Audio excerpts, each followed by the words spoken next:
Қайырлы күн, достар. Бүгін 5 минутта дайын болатын қызанақ шырынын дайындайтын боламыз.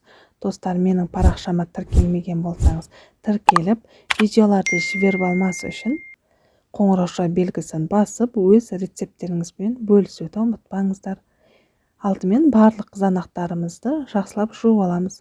Оны осылай бірнеше бөліктерге бөліп, ет тартқышта менде осындай арнайы сок выжималкасы бар.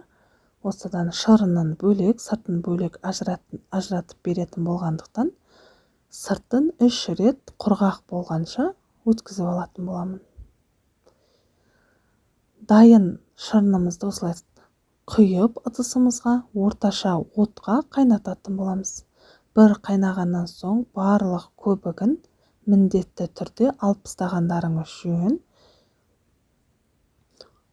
Банкымызды 2 литрлік 15 минуттан осылай стерилизовать ететін боламыз. Крышкаларын 5 минуттан стерилизовать етіп аламыз, алдын ала дайындап. Барлық көбігін осылай сапыру арқылы көбігін шығаратын боламыз. Осылай 5 минут қайнап шыққаннан соң банкілерімізге құя бастаймыз. Байқағандарыңыздай, мен тұз, қант, еш нәрсе салған жоқпын. Тек осылай шырынын ғана осылай қайнатып алдым қызанақтың. Осылай банкілерімізді енді жаба бастаймыз.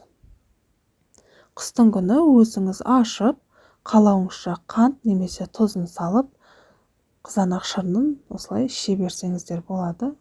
Өте пайдалы, барлығы табиғи. Осылай тексеріп алатын боламыз, жақсы жабылғанын төңкеру арқылы. Жыл сайын мен дәл осы рецептпен дайындаймын. Енді барлығын төңкеріп, бір түнге плетке орап, бір түнге қалдыратын боламын. Қызанақ шырынын 1 жылға немесе 2 жылға салқын жерге сақтауға болады.